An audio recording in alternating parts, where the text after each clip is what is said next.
Yahawa, siya Yahawasay, ang may likha ng ating buhay. Aba Yahawa.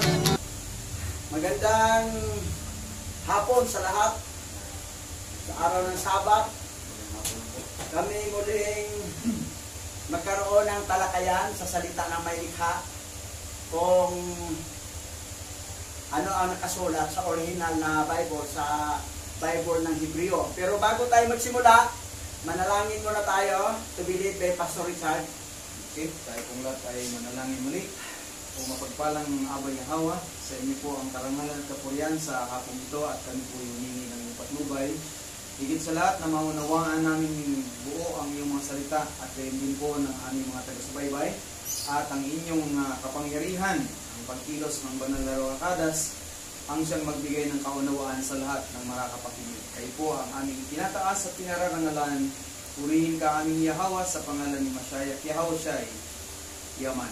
Yaman. Okay. So, ito yung topic natin ngayon.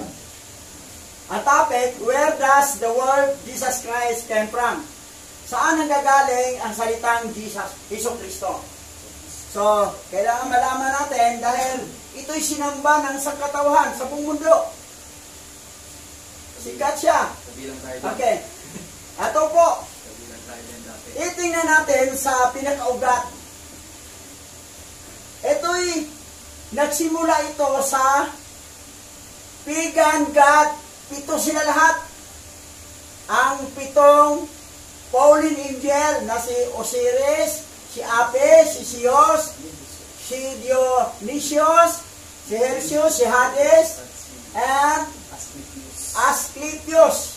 Noong 3,000 BC up to 305 BC. Itong pito na mga fallen angel ay pinag-isa na lang siya dito sa Griko Ephesian God na si Serapis Christos. Pag sabing Serapis Christos ay compose sa pitong fallen angel, yung binanggit ko mga pangalan, pinag-isa na lang dito. Nagsimula ito siya noong 305 BC up to 325 AD. Si Serapis Christo, ito siya. Tingnan mo, magkamukha. Ngayon, ito si Serapis Christos na kinikilalang deity ng Egyptian. Isang manggagamot to. Talagang may himala. Talagang naghimala to. Ngayon, pagdating ng 325 AD up to today, ang sa mga Kristiyanong deity nila, nung Diyos nila, ay si Jesus Christ na ang pangalan, pero ang piningalan ng 325 AD ay si Hesus Christos. Hesus Christos. Sa Greek po yan. Si Hesus Christos ay ginawang Jesus Christ. Kahit sa King James 1611, yung year 1611, Hesus Christos ang nakalagay. Ngayon, naging Jesus Christ lang siya pagdating ng 1524 AD. Sino ang pakana? Sa debate, may tanong, sino ang founder na Roman Catholic? Constantine made Christianity the main religion of Rome. Hindi pala si Pablo. And created. Si Constantine, hindi si Pablo. O kayo nagbabasa. Si Pablo, pinagbintangan ninyo. Si Constantine yan, the great emperor ng Roma. Created Constantinople, which become the most powerful city in the world. Emperor Constantine. Ito yun. Nangyari yan noong Council of Nicaea, 325 AD. The Council of Nicaea under Emperor Constantine and Bishop Hersius of Cordoba. Serapis Christos, the Greco-Egyptian god, become Hesus Christos. mula kay Serapis Christos. The Christian God in 1524 AD, Jesus Cristo was renamed, binago ang pangalan, ay Jesus. naging Jesus Christ. Binago ang Jesus. So, ang Jesus Christ, invented, galing rin sa Serapis Christos. Ang Serapis Christos nanggaling sa 7 fallen angel. So, ganon kalala na sinamba ang ng buong sangkatauhan. Ngayon, ito si Jesus, naging popular siya pagdating na 1769 AD up to present.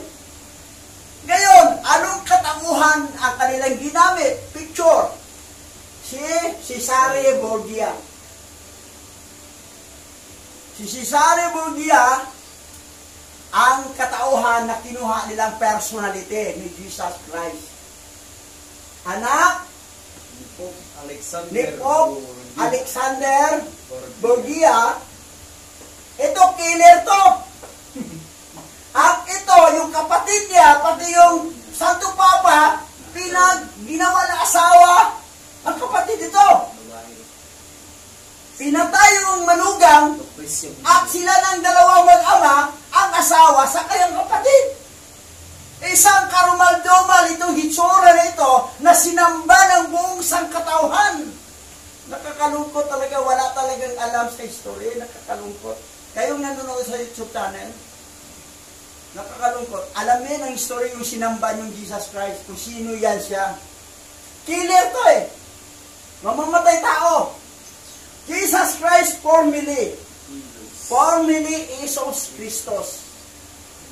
Latin, Jesus Christos, from 325 AD up to today. Yan ang nangyari.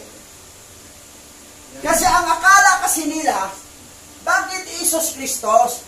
Greek daw ang New Testament. Mali. Ang New Testament at saka Old Testament, Hebrew po. Sabi niya, si Lucas, hindi naman Hebrew, Greek. Oo, si Lucas nga, Greek, hindi siya Hebrew. Pero sabihin niyo, di marunong mag-Hebrew si Lucas. Doktor yan eh. Si Pablo, abogado. Si Lucas, doktor. Marunong mag-Hebrew yan. Sinulat yung una, Greek, pero gilipat na sa Hebrew. That's why, ang original Bible, Hebrew. Jesus Christos, the Christian God, noong 1524 AD na, dito na, sumikat siya. Jesus Christos was renamed to Jesus Christ. Invented, nakakaawa nga, masyadong tiwala kay Jesus Christ. Jesus, yung wala namang letter G sa Hebrew alphabet, pati sa Greek, walang letter G. Ano ba alphabet ng Greek? Alpha, beta, gamma, delta, epsilon, zeta, theta, iota, kappa, lambda mo. Rho, sigma, tau, epsilon, pi, si, chi, omega. Unang litra, alpha. Pinakahuling omega. Ginamit lang, pinasikat na alpha, omega.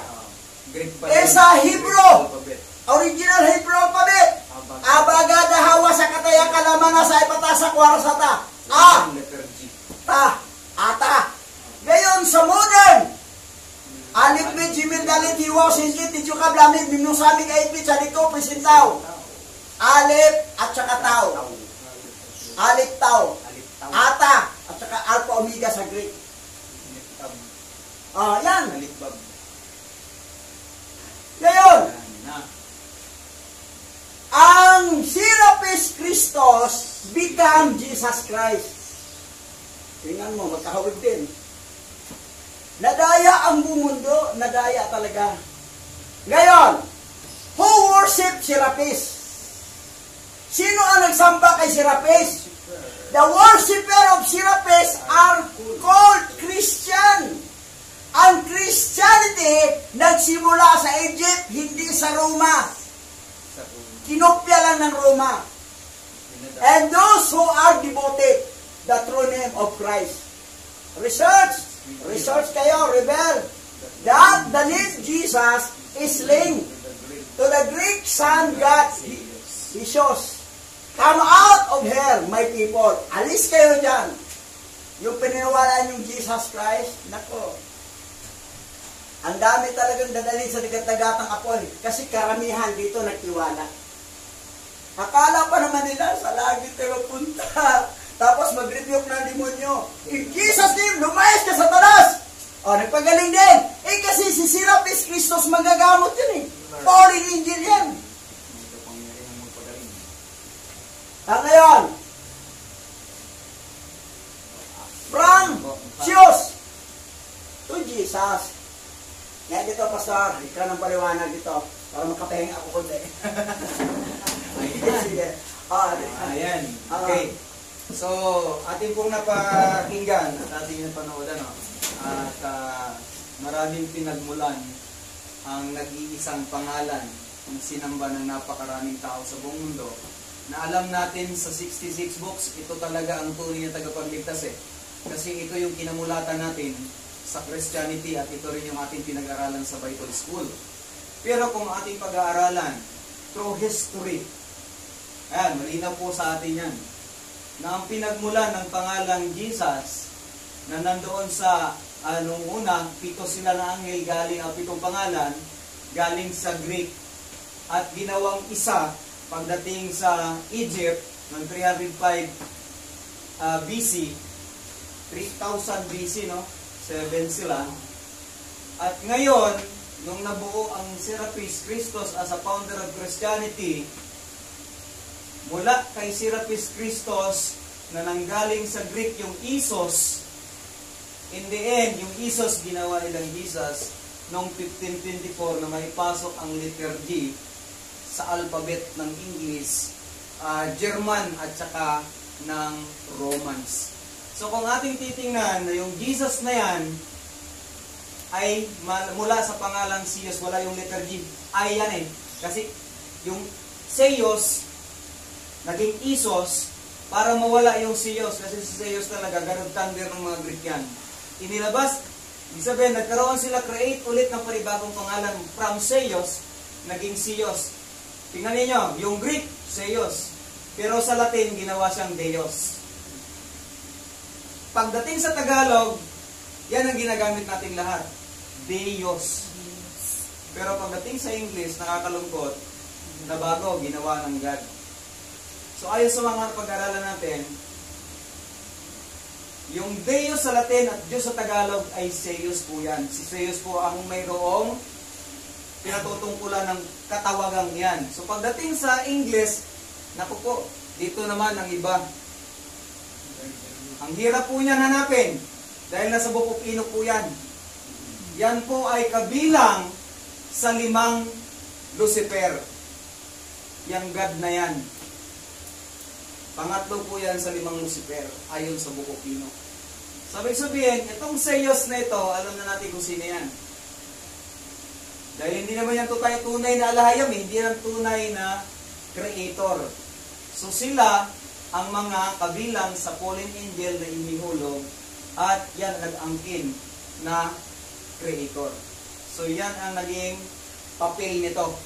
So from Seios, nag-create sila ng another name at lumabas yung Jesus na nanggaling sa Isos at ginawang Jesus. Ayan po, ang tunay na Savior natin na kinikilala sa buong mundo ayon sa 66 books na ginawa nila Jesus. Ayan, si Seios pala yan. Siya ang nagmamayari totally at pinagmulan ng pangalang Jesus from Isos o Seios, Isos at Jesus. Yun na. Yung kataruhan ng fallen angel na yan. Ngayon, sino to? Satan. Yan, si Satan. Satan. Si Satan. Walang iba kundi si Satanas. Si Satan, si Satanas. Ngayon, anong sabi nito? Ito yung Pope na nakaupo ngayon sa Vatican. Kilalang kilala yan. Anong sabi niya?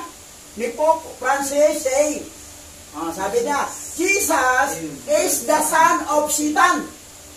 Literally, binanggit niya. Una, sinabi niya na si Jesus, anak ni Lucifer. Ngayon, etong bago, sinabi niya, si Jesus ay anak ni Satan. May kasabihan kung aswang ang tatay mo, aswang ang nanay mo, ikaw nga anak, aswang ka rin. Ngayon, anak ni Satan si Jesus, Kaninong original pangalan yan? Zeus. Zeus. Satan. Ngayon, May ibang ito pa, alamin natin. Sa Hebrew, sa English, sa Hebrew to ha, ang salitang G, sa English siya ay yes, yung G. Oo. Yes. Ngayon, ang salitang sos, ito yun, Hebrew sos, ito sos, ay kabayo, horse. Na pag idugtong mo yung Jesus, yes, kabayo. Sa Tagalog, oo, kabayo. Hayop. Yan na. Hayop. Ngayon, dito naman tayo sa Latin. Sa Latin naman, kahit i-research nyo sa dictionary, sa Latin, yung G, yes pa rin. Yung sos, Pig. Pig. pig. Na pag isama ang Jesus, Yan na. yes, Pig. pig. Na sa Tagalog, oo, baboy. So, ang Jesus, oo, baboy sa Latin. Sa Hebrew, oo, kabayo. O di hayop. Ngayon, tingnan mo. Tingnan mo ha. Yan. Sinamba ng sa katauhan, baboy. Nakalagay dito, walang kaligtasan sa dalawang hayop sa pamagitan ng pagtawag sa pangalang ito ng aktual na pagtawag na dalawang hayop. Tawagin mo, oh Jesus Christ, yung Jesus. Dalawang hayop yung tinawag mo yung Jesus. Sino yan? Oo, baboy, oo, kabayo, oo, baboy, oo, kabayo. Hindi ka maliligtas, hayop yan eh. Ngayon, ito pa, sa National Geographic, yung Jesus Christ, lizard. Lizard. Ano yan sa Tagalog, lizard? Botiki. Hayop din. Oh, yan, botiki. Ngayon, basa pasora.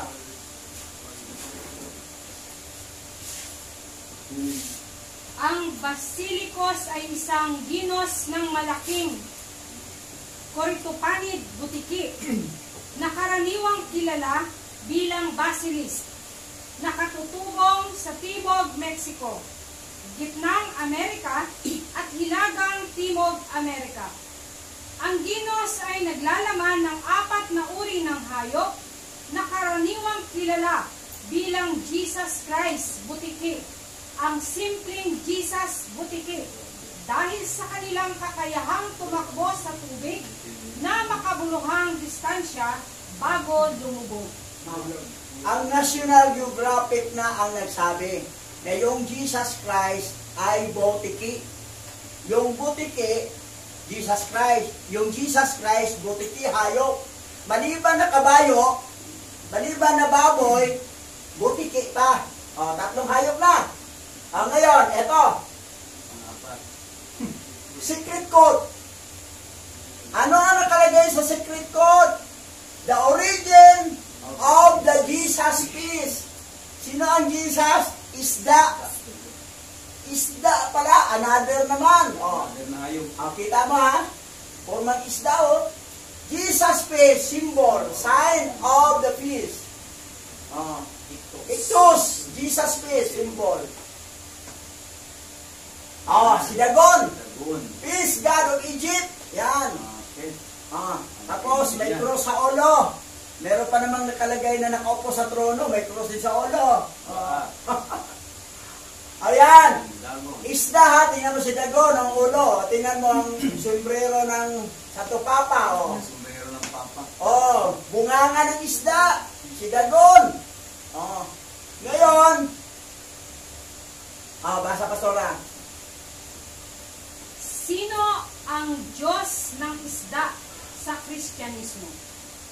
Ang simbolo ng itis o isdang Jesus ay isang palatandaan na karaniwang ginagamit upang ipahayag ang isang kaugnayan o kaugnayan sa Kristyanismo. Ang isda ay orihinal na pinagtibay ng mga sinaunang Kristiyano bilang isang lihim na simbolo. Ngunit ang maraming mga pagkakaiba-iba na kilala ngayon ay unang lumitaw noong 1980s. 1980s lang pala lumitaw. Lihim, ha? Lihim. O, lihim. Simbolo. Simbolo. Ngayon pala, yung Jesus ay isda. Kay Dagon. Oo. Si Dagon. Ngayon, basa ko sana. Si Dagon ba ay isang libyatan? Ang Dagon ay isang hindi kapani-paniwalang matalino at makapangyarihang gourmet world beast. Ang pinakamalakas sa kanila ay itinuturing na isa sa 8 kings at ang pinuno ng Area 8 at kilala bilang Fish King Libyatan. Fish King, Libyatan. Isdang hari. Sino yan siya? Si Libyatan. Si Jesus Christ. Sino yan? Si Dagon. Ngayon, Pastor, explain mo itong Dagon ito. Ayan. Sige. So, ayun din po sa ating mga napag-aralan, no? Si Jesus ay hindi lamang kumakatawan sa 7 tinatawag na deity ng mga Greek. Siya din po ay mayroong secret code sa pangalang Jesus Christ na ang nagmamay-ari ng secret code na Jesus Christ ay ilihitimong original na talagang mayroong kumakatawan sa unang naging fish god or tinatawag na deity na isda na si Dagon. Ayan po, yung pang 8 hari ng gourmet world fish beast na nasa ilalim ng karagatan. So, ayon sa Revelation, kung papansinin natin yung verse doon, na yung halimaw na umahon sa dagat at yung isang halimaw na nasa lupa ay binigyan niya ng kapangyarihan upang manggaya sa buong mundo. At inutusan ng unang halimaw na sambahin itong pangalawang halimaw. So, hindi po natin mababasa dyan na yan talagang mga tinutukoy kasi ang ginamit dito ay halimaw. Pero kung gagamitin natin yung original na pagkakatukoy dyan, hayo po ang tinutukoy na kinakatawan ng mga pangalang ito.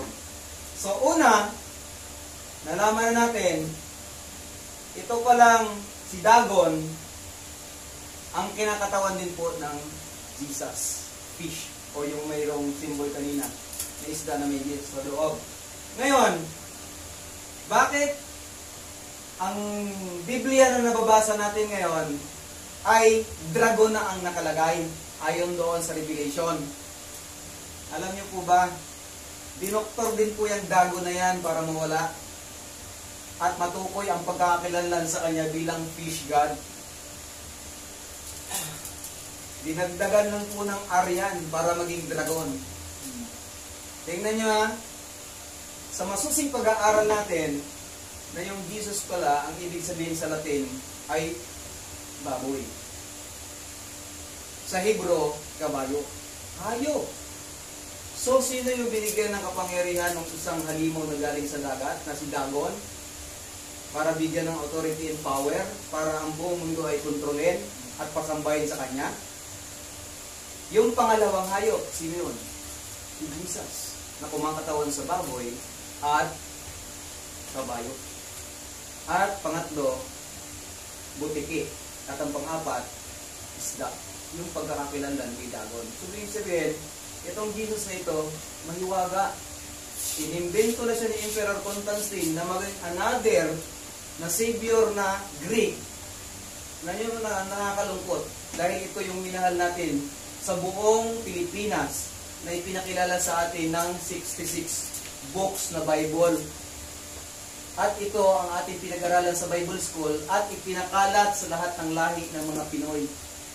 Na kahit ang ordinaryong tao, di ba sinabi sa Revelation, ang nadaya ng beast or ng hayop na ito, ang sumamba sa hayop na pangalawa, mayaman, dakila, mahirap, malaya, alipin, Yan po yung maliliit na tao, mayayamang tao, mga kilalang tao na daya ng pangalawang hayop na yan. So lahat po tayo, nadaya talaga nito. Kasi yung pangalawang hayop na yon ay kumakatawan kay Jesus. At yung Revelation 13, na ang pangalan ng hayop na may katumbas na bilang ng 666 ay pangalan ng isang tao. O yun, Jesus. Ang pangalan pala na yan. Pero yan po ang ating kinikilala na Savior, 66 books.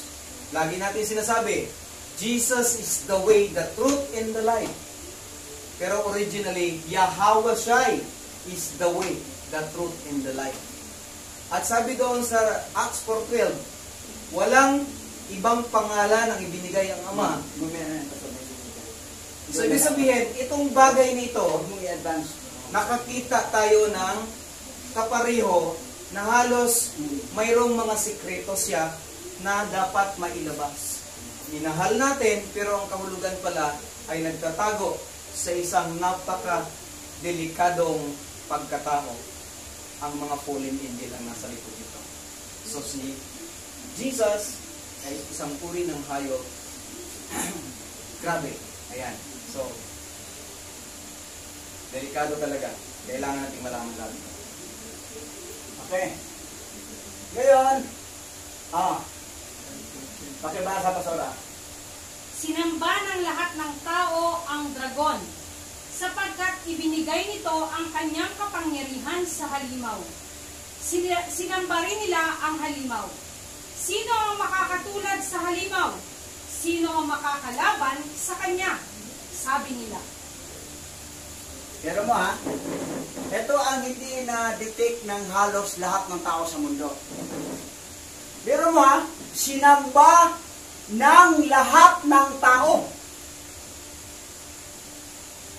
ang dragon, sapagkat binigay nito ang kanyang kapangyarihan sa halimaw. Another beast or another na hayop. Sino itong halimaw? Hayop. Sinamba rin nila ang halimaw. Sino yung halimaw na yan? Na nanggaling sa ilalim ng dagat. Si Leviathan. Si Dagon. Dragon. Sinamba ng dragon. Sino ang nakakatulad sa halimaw? Sino ang makakalaban sa kanya? Sabi nila. Grabe, pinakamalakas. Ang daming God. Sino yan? Si God, si Gabriel.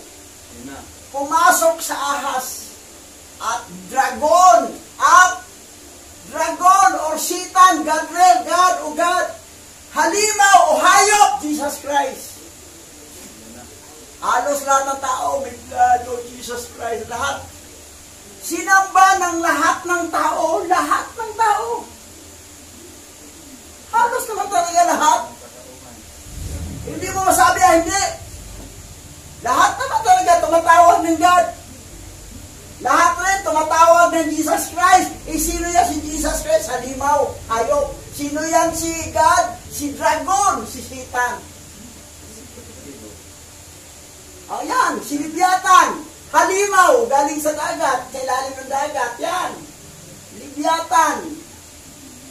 Ngayon, sa pastora. Si Dagon ba sa Biblia ay isang anghel? Si Dagon ay posibleng bumagsak na arkanghel at isang mataas na ranggo na prinsipe ng impyerno na sinasamba bilang Diyos ng agrikultura at isda sa mga Pilisteo at ilang Mesopotamia. Sinamba, isda. Pero sino yan siya? Si Dagon. Siya po ay Archangel. May mataas na ranggo. Ang isang mataas na ranggo. Fallen Archangel. Sino yan? Si Jesus Christ. Nakapangalan. Fallen angel po yan. Baboy, kabayo, isda, butiki, Libyatan. Nakakalungkot, pero lahat nagmamanto. Jesus Christ. Baka paano kayo ligtasan ni Jesus Christ na fallen angel yan, halimaw yan. Satanas yan. Ayan. Libyatan, fallen angel. Prince of Hell, prinsipe sa impyerno. Kung si Jesus Christ ay libyatan, prinsipe sa impyerno, paano kayo nadali sa langit? Na hindi naman sa langit prinsipe. Doon siya prinsipe sa impyerno. O saan ka nalang sa impyerno? Lahat ng tumawag mo, Jesus Christ, in me. Jesus Christ is the way, the truth, and the life. The truth and the life going to hell. Yun. Nakalungkot. Question. Who worship the beast? Sino ang sumamba sa hayop o sa halimaw? Answer, sagot.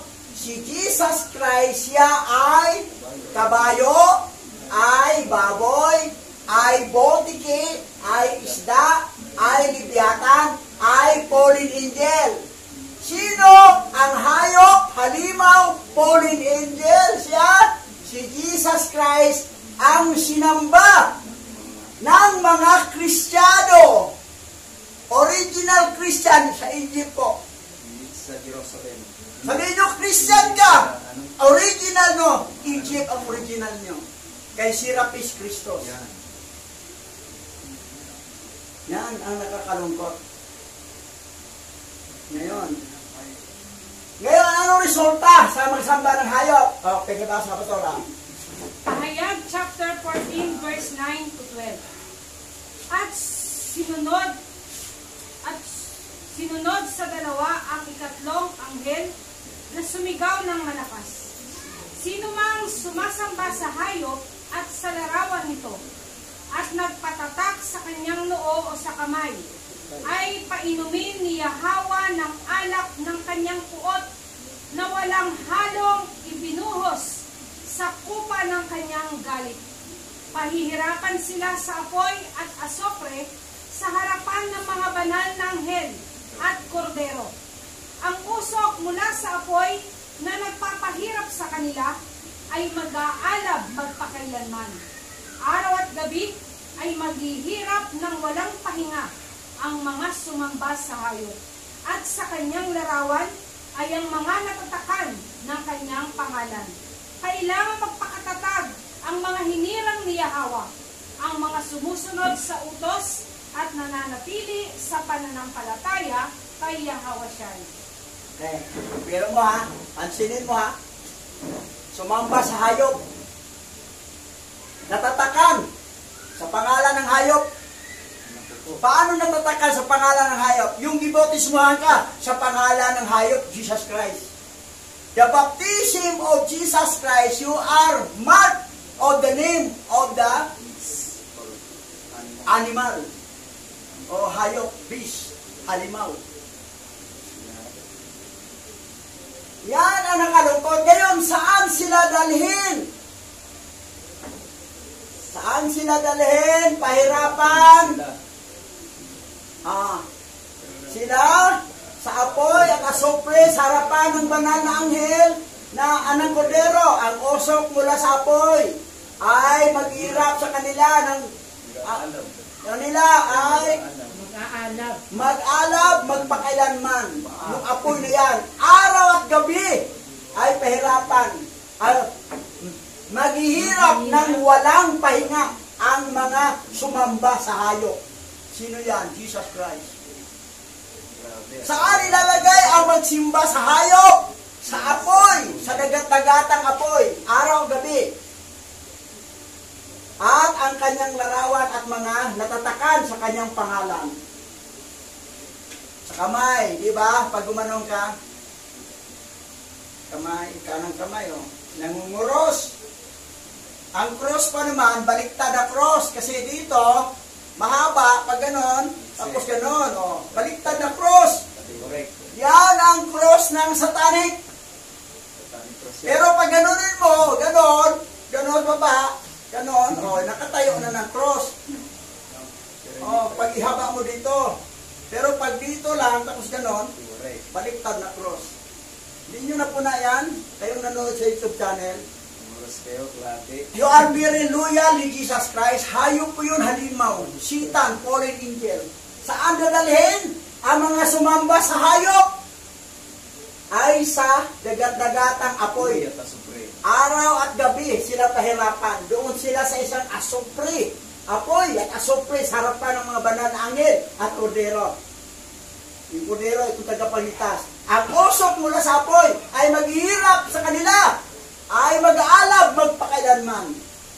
Araw at gabi ay maghihirap ng walang pahinga ang mga sumamba sa hayop. Pero mo ha, kayong sumamba kay Jesus Christ, sa impyerno ang bagsak, araw at gabi na sa apoy kayo, naglulublog. Yun ang nga ng awa-awa ko sa inyo, mga lahat na nabutismuhan sa pangalan ni Jesus Christ, ng halimaw, hayop, putiki, kabayo, baboy, leviathan, fallen angel, prinsipe ng impyerno. Ngayon, kinagistan ko na kasi ito si Jesus Christ. Muna pinanganak ko, Jesus Christ na. Pero mag-isip ka ha, tingnan mo ang pinaka-original dahil mismo si Jose Rizal, meron siya kasabihan, ang hindi lumingon sa pinanggalingan ay hindi makarating sa paroroonan. Ngayon, kailangan lilingon tayo sa original na Biblia para malaman natin, para makarating tayo sa ating paroroonan sa langit. Kasi kung dito lang tayo umaasa sa Bible na nasa Vatican, gawa ng Vatican Canon Law, doctorated Bible. corrupted, satanic Bible. Ngayon, may tanong ba dito? Ako po, ang hindi si Jesus Christ, ang tunay na tagapagligtas. Ano ang tunay na kamayan ng tagapagligtas na nakasulat sa original na Biblia? Okay. So, tingnan natin ha, sa original. Ito. Tumuna ko. Ito ha, Hebrew, translator. Basa ka sura. Matthew chapter 1 verse 21.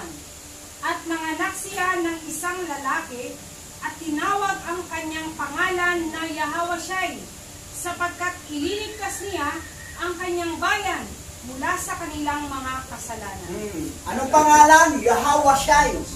Hindi Jesus Christ. Pero sa corrupted Bible, Jesus Christ na. Jesus na nakalagay. Ngayon, ito pa. Ito yung Bible na ito yung Bible, Pastor Romel, na ibibigay ko siya pag maka-order na ako. Ito, Yahawashai Hamashaya. Ito. Matthew, chapter 1, verse 21. And she shall give birth to a bin. Saan yan? Sa ano? And you shall call his name Yahawashai. Yan. For he shall save his people from their sin. Nanood ka, Pastor Romel, kaibigan kong kasama ko sa pelikula ng Alipugang Anak. Ito yung Bible na ibibigay ko sa iyo kung maka-order ako. Ito pa. Nasa? Gawa 4:12. Ang kaligtasan ay matatagpuan lamang kay Yahawashai, sapagkat sa silong ng langit, ang kanyang pangalan lamang ang ibinigay ng alahayam sa kaligtasan ng sangkatauhan. Ito ha? Ito. Paano basahin yan? Yahawashai. Hindi Jesus Christ, hindi rin Yeshua. Hindi yung Yeshua, Yahawashai yan. Basahin. Hindi Yeshua na ginawang Isos. Tapos pinalitag naging Jesus.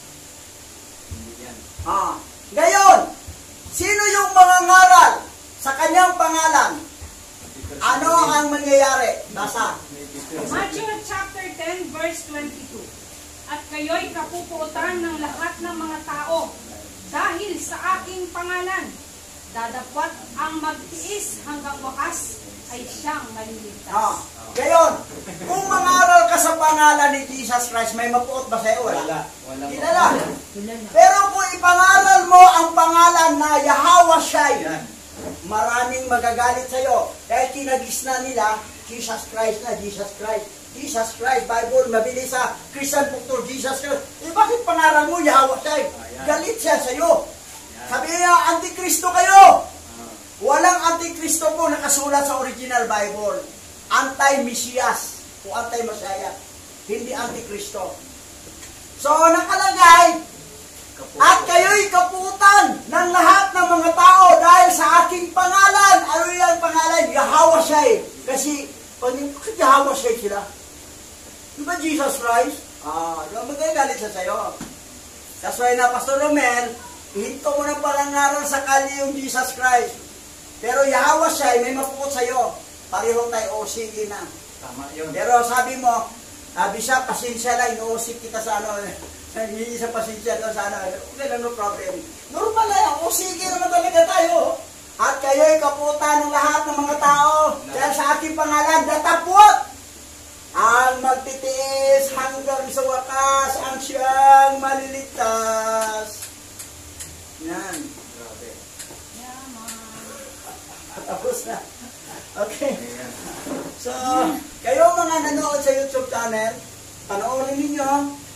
At hanggang sa muling next Sabat, at tayo ay dadako na sa closing prayer. Pastor Richard, ulit. Okay.